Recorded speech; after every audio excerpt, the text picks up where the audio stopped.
Magandang hapon Pilipinas at sa buong mundo. Sa ulo ng mga balita. Dalawa pang pulis na dawit sa kasong pagdukot sa isang Korean businessman. Nasa restrictive custody na ng PNP. Team leader ni SPO3 Ricky Santa Isabel, posibleng masampahan rin ang kaso. The Revised Penal Code ng Pilipinas nais amyendahan ng Senado upang gawing akma ang mga parusa sa ilang kaso at krimen. Isa patay at 5 ang nakaligtas sa nasunog at lumubog na barko sa Bataan. Paghahanap sa 5 pang nawawalang tripulante patuloy. 28 kandidata ng 65th Miss Universe Beauty Pageant mainit na salulubong sa kanilang float parade dito sa Baguio City.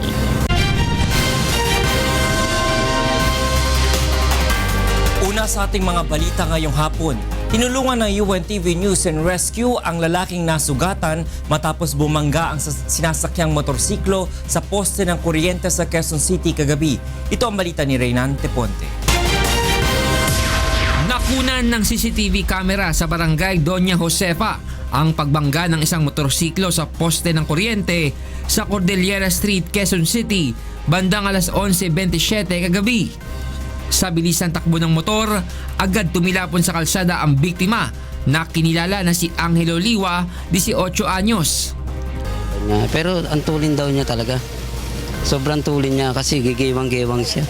Agad itinawag ang aksidente sa 911 UNTV na agad namang responde. Nilapatan ng pangunang lunas ng UNTV News and Rescue Team ang mga tinamong sugat sa mukha, binti at balikat ng motorcycle rider. May posibilidad na nagkaroon din ito ng head injury dahil wala itong suot na helmet nang maaksidente. Matapos malapatan ng first aid, isinugod na siya ng grupo sa East Avenue Medical Center. Samantala hindi naman nakontak ang kamag-anak ng biktima dahil wala itong ID, hindi rin ito kilala sa lugar. Kuha rin sa CCTV nang tinangay ng isang tricycle driver ang cellphone nito habang nakikiosyoso sa aksidente. Sa ngayon ay pinaghahanap na ng mga otoridad ang nagnakaw sa gamit ng biktima. Reynan Teponte, UNTV News and Rescue, Quezon City. Target tapusin sa kalagitnaan ng taon ng Department of Environment and Natural Resources ang pag-aalis sa lahat ng nakatayong istruktura sa Laguna Lake. Balak rin nilang ipasara ang lahat ng dump site na malapit sa yamang tubig. Ito ang balita ni Ray Pelayo. Binigyan na lamang ng ilang buwan ng DENR ang mga operator sa Laguna Lake upang kusang baklasin ang kanilang mga fish pen at fish cages. Target ng kagawaran na malinis ang lawa bago sumapit ang State of the Nation Address o SONA ni Pangulong Duterte sa Hulyo. Sa ngayon ay wala nang inilalabas na mga bagong permit ang DENR at pinagbibigyan lamang ang mga operator na anihin ang natitirang mga alagang isda. I think on the minimum mga 15,000 upward. So that's about you're not allowed beyond 10%. The whole lake is 90,000, but not only that, we have to allow the lake to heal, to regenerate. Upang malinis naman ang tubig, naghahanap na ang DENR ng gagamiting teknolohiya upang maiwasan ang itapon sa lawa ang dumi mula sa 400,000 septic tank. The vision is to transform the whole Laguna Lake area into magnificent ecotourism paradise. Nakikipag-ugnayan din ng DENR sa Department of Agriculture para sa mga pakakawalang binhi ng mga isda sa lawa upang makaragdag sa supplies sa Metro Manila at makakarating lalawigan. Samantala, ipasasara na ng DENR ang mga dump site na malapit sa mga yamang tubig dahil sa panganib na dulot nito sa kalusugan ng mga residente. Inihalimbawa pa ng kagawaran ng Payatas Dump Site sa Quezon City na malapit sa Lamesa Watershed. Ayon kay DENR Secretary Gina Lopez, nakikipag-ugnayan na sila sa Quezon City Government upang solusyonan ang problema at makahanap ng ibang lugar na mapagtatapunan ng mga basura. There will be no more any dumping of garbage and toxic whatever near bodies of water because that's and more yet Payatas, that's the reservoir of 12 million people, di ba? That's really scary. Sa pagtaya ng DENR, nasa 5% lamang ng mga dump site sa buong bansa ang sumusunod sa mga patakaran kaya't panahon na para sila maghigpit. Ray Pelayo, UNTV News and Rescue, Quezon City. Habang hinahanap ng mga otoridad ang mga nawawalang tripulante ng lumubog na barko sa Bataan at sa Leyte. Ito ang balita ni Joan Nano.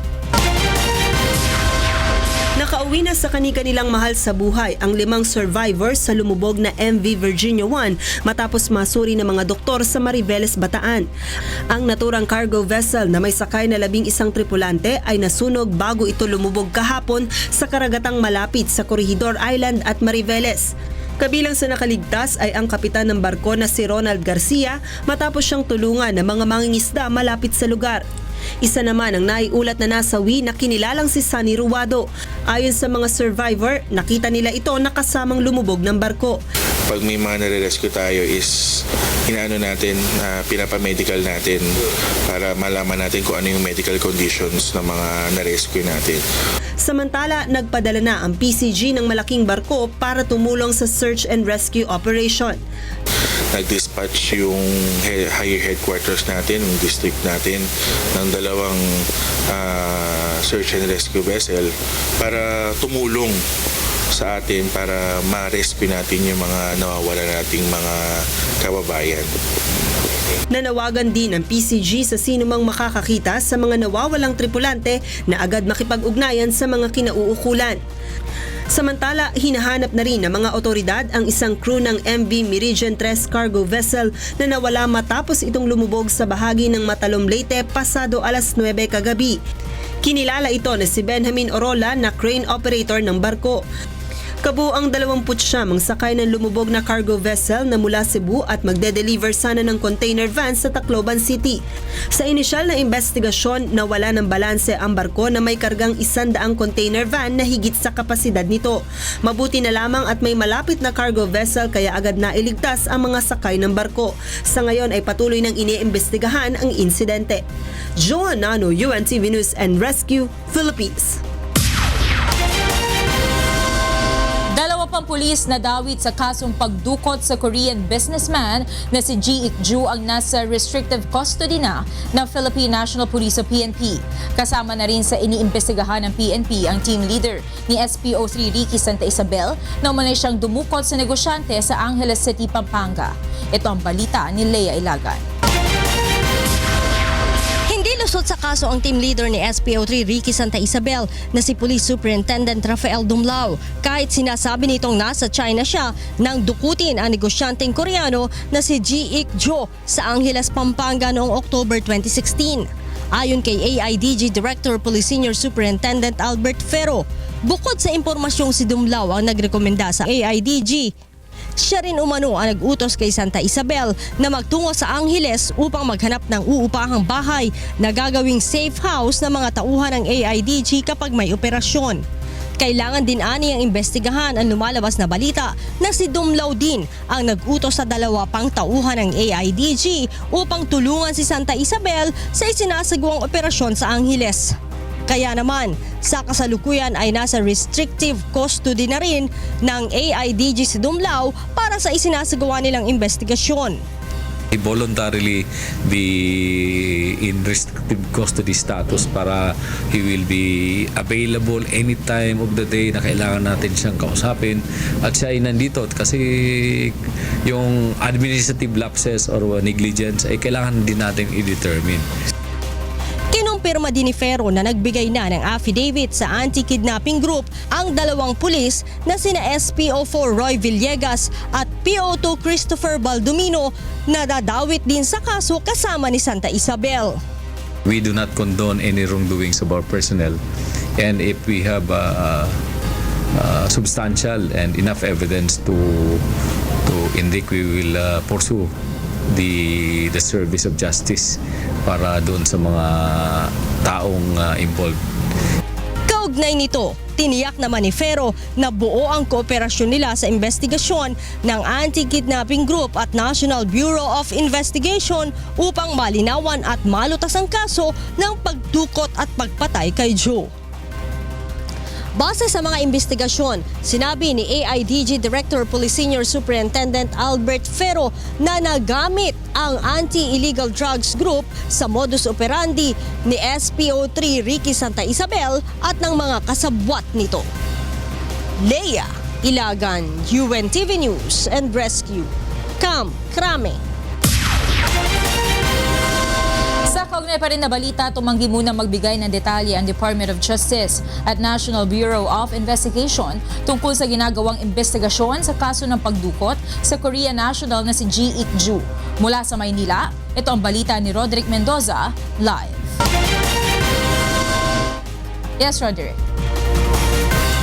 Monica, patuloy pa rin iniimbestigahan ng NBI ang kaso ng pagdukot dito sa Koreanong negosyante na si Ji Ik-ju. Ngunit sa ngayon, ayaw na munang magbigay ng DOJ at NBI ng mga detalye tungkol sa kanilang ginagawang investigasyon dahil posibleng makompromiso o mano nito ang kanilang mga plano.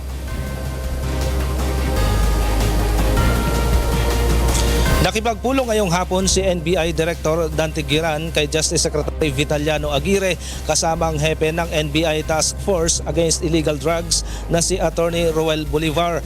Ngunit tikom ang bibig ng mga opisyal sa kung ano na ang development sa kaso. You will be informed later. Hindi naman kami nagtatago ng info. We will inform you of subsequent development pag meron na. Wala ring pahayag ang DOJ tungkol sa kaso simula pa noong Lunes. Ngunit ayon kay Attorney Bolivar, patuloy ang pagkalap nila ng mga impormasyon at ebidensya upang mabigyang linaw ang kaso ng pagdukot sa negosyanteng Koreano. Nagtungo kaninang tanghali sa La Loma Park ang ilang tauhan ng NBI upang tingnan ang lugar kung saan sinasabing sinunog ang mga labi ng biktima. Ayon sa NBI, mula sa punerarya sa Bagbagin, Caloocan City ay dinala ang mga labi ng biktima sa isa sa mga krematorium sa La Loma. Wala pang impormasyon kung na-recover pa ng mga tauhan ng NBI ang mga abo nito. Pinoproseso na rin ng NBI ang salaysay ng 5 mga tauhan ng punerarya. Nagtungo naman sa NBI ang asawa ng biktima na si Choi King-yon bandang alas 5 ngayong hapon, ngunit tumanggi naman itong magbigay ng pahayag sa media. Samantala, sinabi ni Secretary Aguirre kani-kanina lamang na posibleng ilagay o isailalim sa Witness Protection Program itong si SPO3 Ricky Santa Isabel dahil marami siyang nalalaman tungkol sa kaso. Ngunit tumanggi muna itong magbigay ng detalye kung sino pa ang posibleng dawit na mga pulis sa pagdukot doon sa negosyanteng Koreano dahil sinasabi ni Justice Secretary Vitaliano Aguirre na marami pang mga pulis, mas matataas na mga opisyal ang posibleng sangkot din sa pagdukot sa negosyante. Monica? Maraming salamat, Roderick Mendoza, live na nag-uulat mula sa Maynila. Susunod sa ito ang balita. The Revised Penal Code ng Pilipinas nais amyendahan ng Senado upang gawing akma ang mga parusa sa ilang kaso at krimen. Panukalang magbibigay umano ng solusyon sa mabigat na trapiko sa bansa, inaprubahan na ng House Committee on Transportation.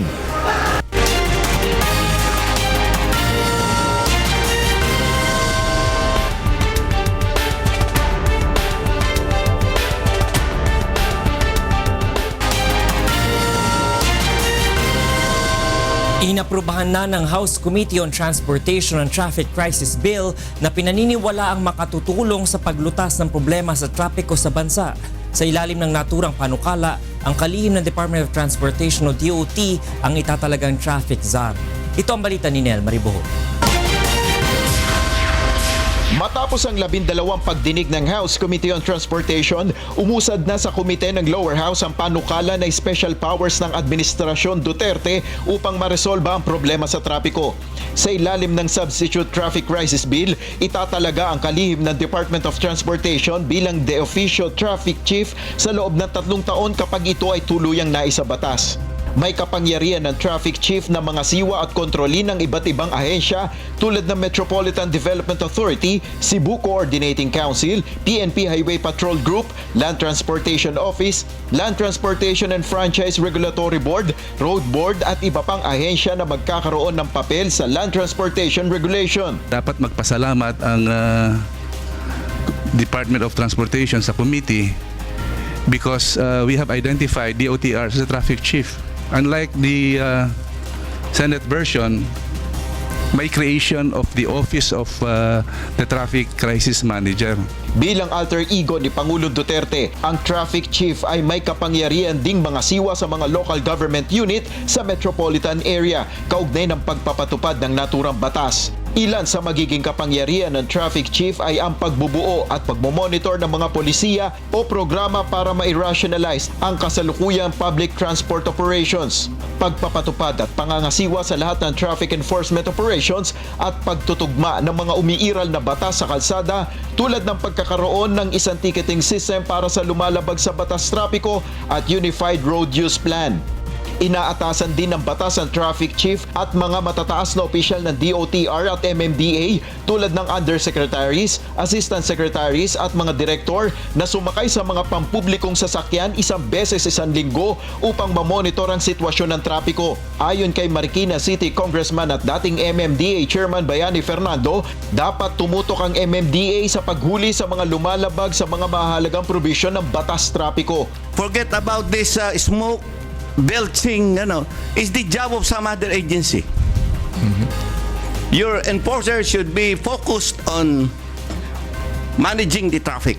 Binigyan diin naman ng Department of Public Works and Highways sa komite ang halaga na maresolba rin ang mga dahilan ng pagkaantala sa pagpapatupad ng infrastructure projects na dapat matutukan rin sa implementasyon ng Traffic Crisis Bill. The ability to settle issues involving right-of-way, also including the relocation of electric utilities and issues relating to informal settler families. Sa presentasyon naman ng MMDA, upang epektibong maipatupad ang mga batas trapiko sa Metro Manila, kabuuang 1.7 billion pesos ang kailangang pondo para sa pagbili ng mga karagdagang patrol cars at iba pang heavy equipment at pasweldo at mga benepisyong ibibigay para sa karagdagang 3,930 personnel na siyang magmamando ng daloy ng trapiko sa Metro Manila.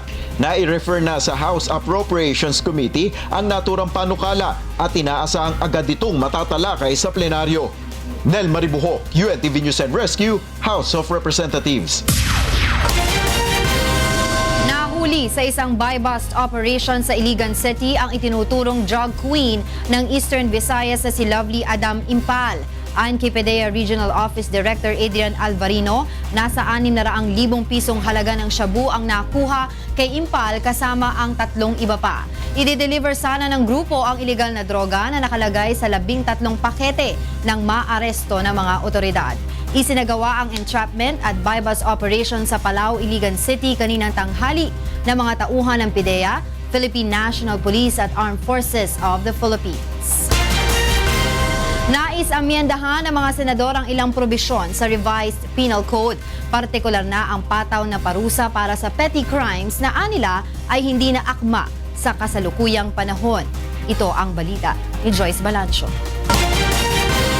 Mahigit 50,000 preso ang maaaring makinabang sa isinusulong ngayon sa Senado na pag-aamyenda sa the Revised Penal Code, partikular sa pagpapanagot sa mga maliliit na krimen o petty crimes. Sa pagdinig ng Senate Committee on Constitutional Amendments at Justice and Human Rights kanina, nais nilang maglagay ng adjustment sa halaga ng property na maaaring patawan ng pagkakakulong. Paliwanag ni Senate President Pro Tempore Franklin Drilon, 1930 pa nang maisabatas ang Revised Penal Code at hindi na naaayon ang ilang probisyon nito sa kasalukuyang panahon. The 250 pesos in 1930 is still the 200 pesos to 250 pesos today.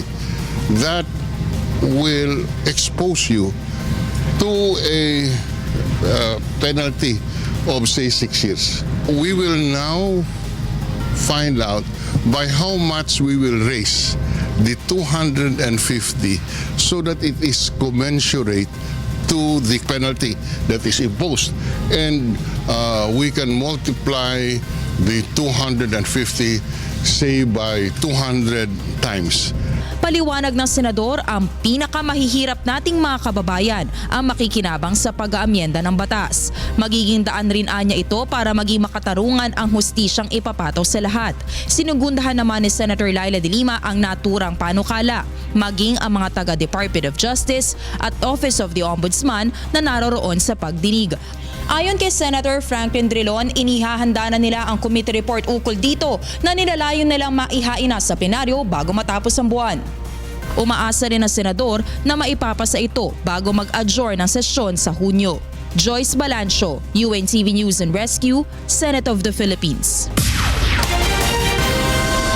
Natuklasan ng Philippine National Police kaya mababa ang bilang ng mga nahuhuli nilang drug lords tuwing panahon ng eleksyon ay dahil umano sa proteksyong ibinibigay ng narco-politicians. Ito ang balita ni Grace Casin. Malaki ang itinaas ng bilang ng mga illegal na drogang nakumpiska ng PNP Anti-Illegal Drugs Group sa unang 6 na buwan ng Duterte administration. Kung ikukumpara mula 2012 nitong 2016, umabot sa 4.7 billion pesos ang kabuang halaga ng mga nasabat na illegal na droga ng PNP AIDG. Kasama rito ang pagkakahuli sa 100 high-value target gaya ni na Kerwin Espinosa at mga foreign nationals na sagot din sa droga. Maging ang 10 shabu laboratory na natunton ng mga otoridad. For the past 5 years, this is the highest seizure of illegal drugs with a cash value of 4.78 billion pesos.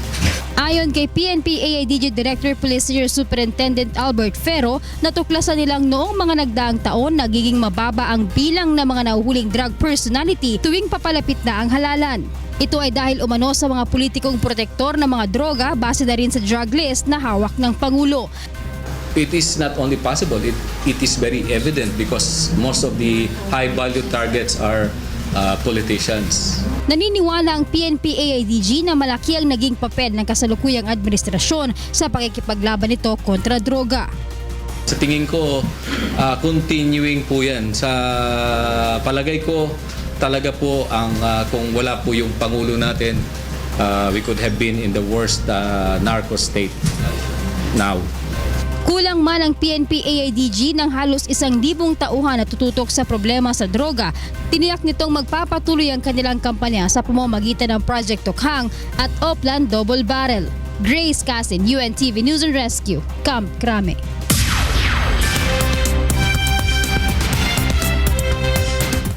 And for the news abroad, at least 3 people were killed after a gunman opened fire at government offices in Cancun, Mexico on Tuesday. This came a day after another shooter killed at least 5 people at a music festival in a nearby tourist spot. Chief of Police for the state of Quintana Roo said the gunfire broke out at his state attorney general's office. Police stepped in to tackle the threat, killing the gunman and recovering some weapons at the site. The motive for the shooting was still unclear. Lamentamos profundamente y condenamos los hechos ocurridos el día de hoy y esperen los comunicados oficiales por parte del gobierno municipal y estatal. A dramatic video showed a mudslide violently hitting cars, homes, and threatening to drag residents with it in eastern Lima, Peru, following heavy rainfall. This mudslide was filmed on Sunday by a resident in the district of Chiclayo, located in Greater Lima. At least 15 people have been injured and 96 homes were damaged after a series of mudslides in the area last weekend. The National Meteorological and Hydrological Service reported that the rainfall has been caused by the transfer of moisture from heavy rains in the mountains of 18 regions in the country. Brazil aims to build nearly 30 prisons this year to ease chronic overcrowding in its penitentiary system as part of a package of emergency measures to tackle a wave of deadly prison riots. President Michel Temer said the government will build 5 maximum security prisons to house the most violent convicts as part of the package of measures worth more than 1 billion reais. On Tuesday, Brazilian police break up a renewed clash between drug gangs at the Alcacuz prison in Rio Grande do Norte, where 26 inmates were butchered by rivals in recent days. At least 140 inmates have been killed since the start of the year in riots at poorly staffed prisons run by cash-strapped state governments. A matéria não é só construir presídios, você tem que verificar a periferia do problema que envolve as penitenciárias. Por exemplo, uma sentença definitiva. Para tanto, é preciso uma assistência judiciária muito eficiente. And those are the stories making headlines from around the world. I'm Darlene Basingan. Good evening.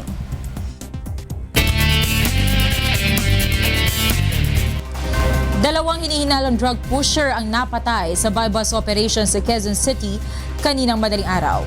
Ito ang balita ni Bernard Davis. Patay ang dalawang suspected drug pusher sa isinagawang bypass operation sa C. Benitez Street, Cubao, Quezon City pasado alas 2 kaninang madaling araw. Kinilala ang mga suspect na si Rodolfo Udtuhan alias Chokoy at ang kasama nito na kinilala lamang sa alias na Chris na pawang nasa drug watch list. Ayon sa mga otoridad, bagamat sumuko na mga suspect sa Oplan Tokhang, ay patuloy pa rin ito sa pagbebenta ng droga. Sa report na tanggap namin talagang constant, araw-araw, may mga pumupunta dyan na mga parokyano. Dinala pa sa ospital ang mga suspect upang subukang isalba, ngunit idineklara na itong dead on arrival. Bernard Dadis, UNTV News and Rescue, Philippines.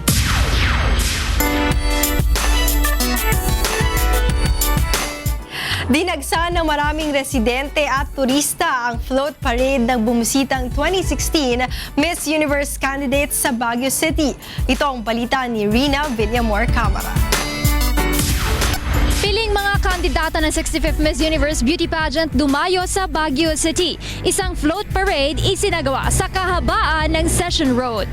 Alas 7 ng umaga kanina nang magsidatingan sa Luwakan Airport ang mga kandidata kasama si reigning Miss Universe 2015 Pia Wurtzbach.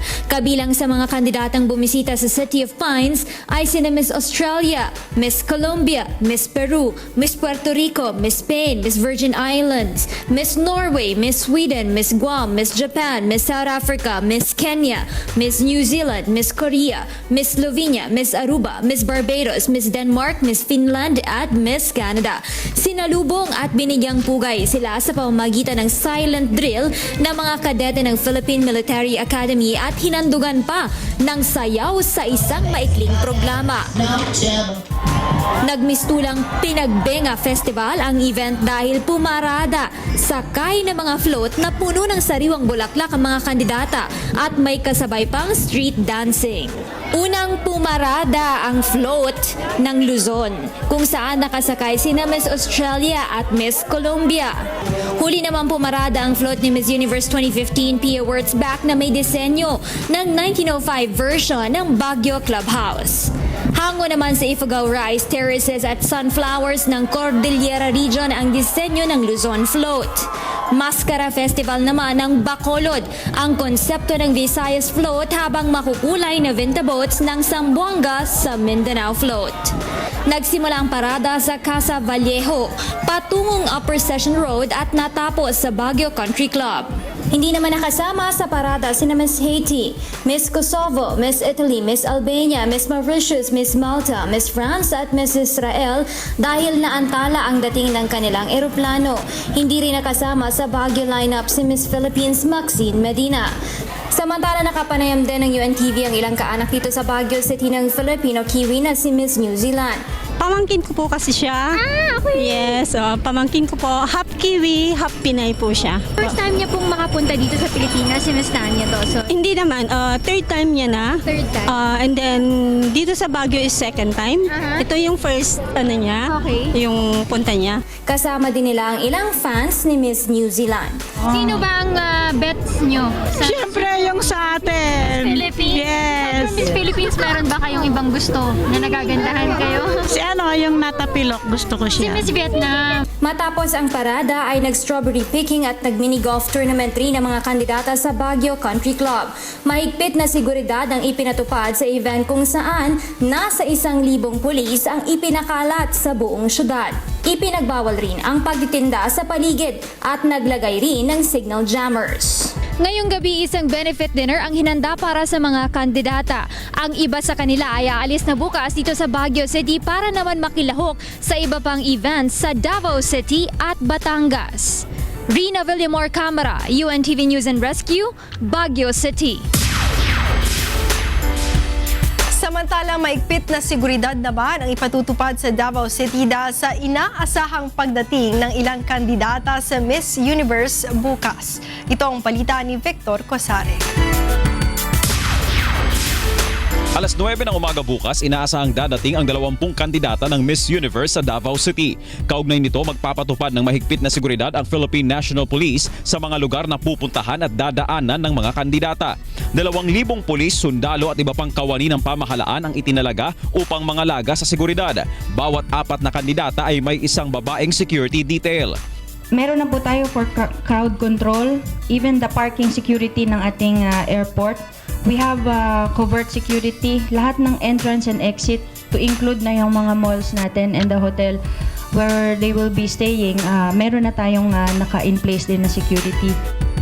Mahigpit din ang seguridad na ipatutupad sa Eden Nature Park na isa sa pupuntahan ng Miss Universe candidates. Hindi bubuksan sa media ang photoshoot event sa lugar. Sa hapon naman gaganapin sa SMX Convention Center ang Mindanao Tapestry Fashion Show kung saan suot ng mga kandidata ang mga damit na gawa sa materyales na hinabi sa Mindanao. Ipagbabawal naman ng pulisya ang pagkuha ng selfie sa lahat ng mga lugar na pupuntahan ng mga kandidata. We will strictly observe no selfie. Even paalala natin to sa mga uniform personnel, because we will be placing security personnel for the candidates, yung close in lang talaga. And we are discouraging yung selfie policy kahit sa PNP po, and also the public. We will be cordoning po talaga, because iniwasan natin yung makalapit lahat ng tao sa ating mga bisita. Ang pulis na lalabag sa polisiya ay papatawan ng kaukulang parusa dahil sa paglabag sa utos ng isang commander. Magsasagawa rin uli ng road clearing operations ang pulisya upang maiwasan ang pagbigat ng daloy ng trapiko sa lungsod. Victor Cosare, UNTV News and Rescue, Davao City.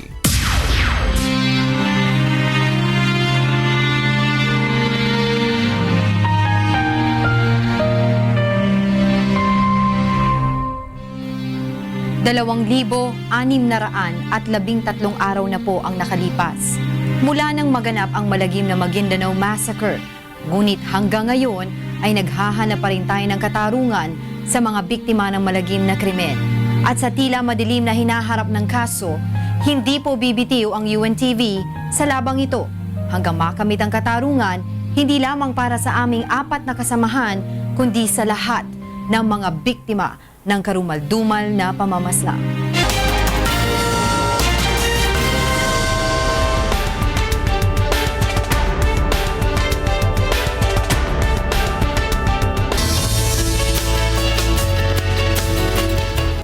Alamin muna natin ang latest sa lagay ng panahon mula kay Ray Pelayo na nasa UNTV Weather Center.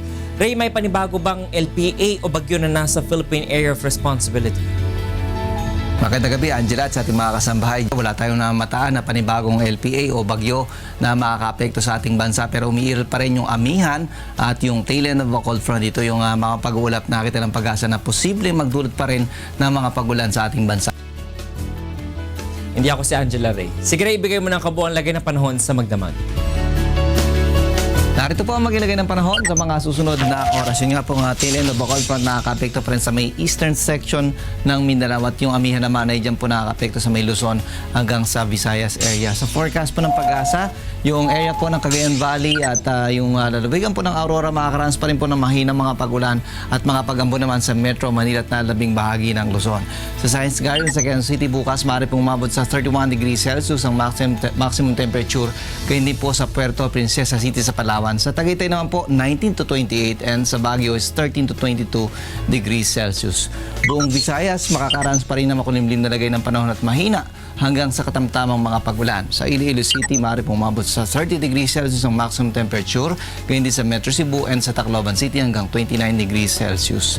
Cloudy skies din po ang area ng Mindanao kung saan makakaranas din po ng hanggang sa katamtamang mga pag-ulan, lalo na po yung Caraga region. Sa Cagayan de Oro City, maaari pong umabot sa 30 degrees Celsius ang maximum temperature bukas. 32 sa Metro Davao and 33 sa may area po ng Zamboanga City. Samantala, ang atin pong sunrise 6:25 a.m. at naman pong sunset 5:48 p.m. Yan ang ating ulat panahon. Umulan man po tumaraw, huwag natin kalilimutang pasalamatan ang Diyos na lumalang. Balik po sa inyo. Maraming salamat, Ray Pelayo mula sa UNTV Weather Center. Aabot sa 1,000 sundalo ang idineploy ng Armed Forces of the Philippines sa mga lugar na apektado ng pagbaha sa Mindanao. At kahit tapos na ang pag-uulan, tutulong ang mga sundalo sa cleanup drive dito. Ito ang balita ni Brian De Paz.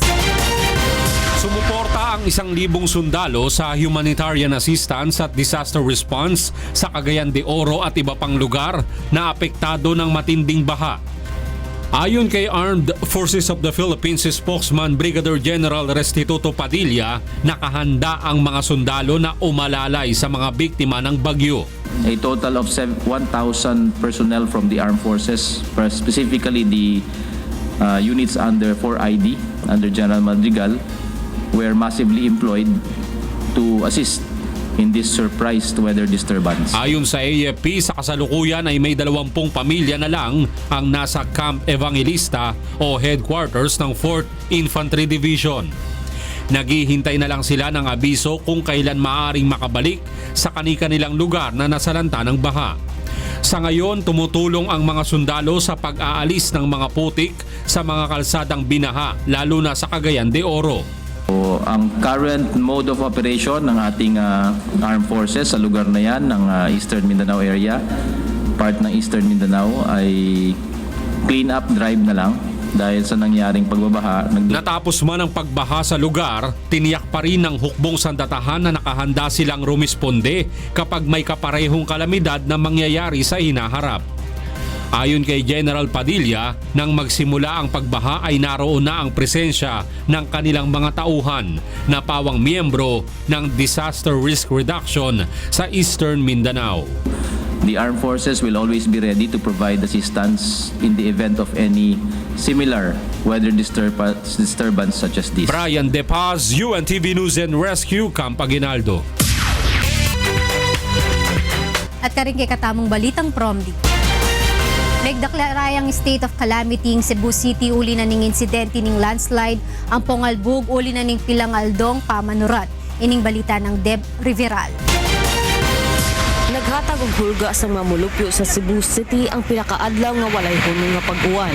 Alas 2 kaganihang kadlawon sa dihang naglandslide sa Barangay Busay, Cebu City. 8 ka jeep ug 1 ka auto ang nadatugan sa usa ka bahin sa nihulpa nga koral apan walay nasamdan sa maong insidente. Kung pa itong mga nangaging at ikaw, yun naman yung nag-start na enforcement ay amo galing ipagkuhan pag amo na nag-monitor din siya. Aduna say laing landslide sa duha ka sityo sa Barangay Sirao, Cebu City. Maong nagdeklara ang Cebu City Council og state of calamity sa 33 ka mountain barangay sa Dakbayan. Matod sa Cebu City Disaster Risk and Reduction Management Office nga anaa sa 220 ka pamilya gikan sa Bakayan, Pitos ug Sirao ang gipabakwit tungod sa hulga sa pagbaha. 63 sab sa Sirao ang gipabakwit samtang 28 ka pamilya ang gipa-evacuate tungod sa nahitabong landslide sa Mount Canirag. Kasamtangang nagpuyo ang mga mulupyo sa mga tunghaan ug gym sa ilang mga barangay. Sa pagkakaron, gimonitor sa lokal nga kagamhanan ang posible nga pagsaka sa tubig sa Mahiga Creek ug nagbutang sab og pahimangno og flaglet sa mga danger zones. Deb Riveral, UNTV News and Rescue, Cebu. Karong Binggo na lang elalawot ding mamalakaya king Masbate uli na ning matsurang panahon. Kaya ang resulta na mitas ngening presyo daring asan uling ditak muing supply. Ining balita ng Jerry Galicia. Isad ka semana dili nakakapangisda san pira na para pangisda sa syudad San Masbate tungod sa naaagihan malain na panahon. Dili ginatugutan san Philippine Coast Guard na nagapalawod ang mga para pangisda sa coastal barangays amo man gihapon sa inda kaayuhan. Kapag irog sa nina panahon ang mga para pangisda irog ni Mang Louie napipiritang mga lakal san basura para makalampas san pang-uro adlaw na kaipuhan. At dahil warap nagapalawod, naibanan ang supply san mga isda sa merkado sa lungsod San Masbate, kaya nagtaas ang presyo niyan. Ang sibubog 160 pesos ang presyo, tuna sa sadto 100 kada kilo. 160 pesos yan na ang buraw na sadto 140. 220 yan na ang kada kilo Santa Lakitok na sadto 140 pesos lang. 140 yan na ang presyo san matang baka kag 200 ang kada kilo san lapu-lapu na sadto 100 pesos. Naglalaom ang mga para pangisda maayon na ang panahon sa lalawigan sa mga utro na adlaw. Jerry Galicia, UNTV Bareta, kagresponde, Masbate. Ilakon ning City Legal Office ing permit dareng vendors Amera Kap mami saling illegal na karne king Bacolod City. Ining report ng Lalaine Moreno. Masobra 5 kagatos nga kilos ang karne nga nagabalor sang halos 100,000 pesos ang nakumpiska sang Task Force Butagoy sa Bacolod City hali Nobyembre 28 hasta Disyembre 31, 2016. Suno sa Task Force Butagoy, 12 ka mga balaligaan sa syudad ang nadakpan nga nagabaligya sang mga illegal nga meat products nga kalabanan karne sang baboy kag kabayo. So kung makatatlo ka, I think we should file a case na ganyan. Ginadilian ang pagbaligya sa mga karne nga ikapila na nga beses nga na-freeze matapos nga hindi maubos baligya kag dugay na nga nakadisplay sa balaligyaan bangod lapas ini sa sanitary policy. Ginabawal man sa mga balaligyaan ang pagbaligya sang buffalo meat. Ang meat, mayo, itsura. Huwag ka palang itong wala ka green. Hindi baho. Kag hindi baho. Kung mapamatud-an nga nagalapas sa kasuguan ang mga nagabaligya sang karne, mahimo sila kuhaan sang permit kag ipasira ang ilang nga negosyo. Nagapahanumduman ang task force sa publiko nga pangitaon ng meat inspection certificate sang karne agud masiguro nga luwas ini kaunon. Lalaine Moreno, UNTV Balita kag Rescue, Negros Occidental. Ning kay katamong balita, bating miyayaliw ang lugar king kay katamong bansa. Ako Ifrima sa Longga Gloria, Maya Pabengi.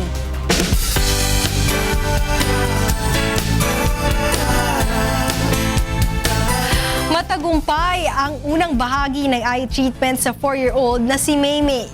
Naoperahan po ang bata matapos ang 2 taong paghihintay sa tulong ng programang Serbisyong Kasangbahay at Fatima University Medical Center. Ito ang balita ni Leslie Longbowen. Agosto noong nakaraang taon, nang lumapit sa programang Serbisyong Kasangbahay ang mag-inang Rose at Rian May Abaygar mula sa Bagong Silang, Caloocan City. Nabahala si Nanay Rose nang unti-unting lumalaki at lumuluwa ang kaliwang mata ng kanyang anak. Ayon sa kanya, naaksidente habang nakikipaglaro sa kapatid si Maymay na ngayon ay 4 na taong gulang na. Po yung anak ko, operahan po sa mata. Na po ng hanger, natusok po nung 2 years old po lang po siya. Tinulungan naman ng programa ang mag-ina at inilapit sa isa sa ating mga partner in public service, ang Fatima University Medical Center. Mas ma-assess po natin siguro ito kung makakapunta sa inyo at kung ano po ang pwede natin magawa ay matulungan natin itong bata. Sige po, wala akong problema. Ipadala niyo lang po at kami na hubahan na mag-assess. At nito lamang nakaraang linggo, sumailalim na si Maymay sa unang bahagi ng treatment procedure, ang eye enucleation o eye removal surgery. Lumalaki na siya and then hindi na nakokontrol yung laki, hindi na yung kamukha ng kabilang mata, and then at the same time, pag sumasakit siya. Yes. Pag sumasakit, then it becomes a discomfort to the patient. So, ang indication nun, tatanggalin na lang. Pwede siyang pumutok, intractable pain, masakit araw-araw, and then at the same time, pag pumutok siya, pwedeng mahawas yung kabila. Naging matagumpay naman ang operasyon na tumagal ng halos 2 oras. Lubos ang tuwa at pasasalamat ng ina ni Maymay sa tulong na natanggap mula sa UNTV at FUMC dahil matapos ang 2 taong paghihintay ay naoperahan na sa wakas ang anak. Papasalamat po ako, salamat po sa Diyos sa tulong ng UNTV sa Serbisyong Kasangbahay, sa Doctors on TV, tsaka sa Fatima University Medical Center. Salamat po. Leslie Longbowen para sa Serbisyong Kasangbahay. At yan ang ating balita sa public service ngayong gabi. Ako po si Talia Javier. Balik sa inyo, Atty. Reg, Angela, and Monica. Maraming salamat, Talia. At yan ang naging kabuuan ng ating balitaan ngayong gabi. Aming inilahad ng buong katapatan kung paano namin nasaksihan. Kayo'y makapagtitiwala ng aming nakita at narinig ang aming ibinabalita. Magandang gabi.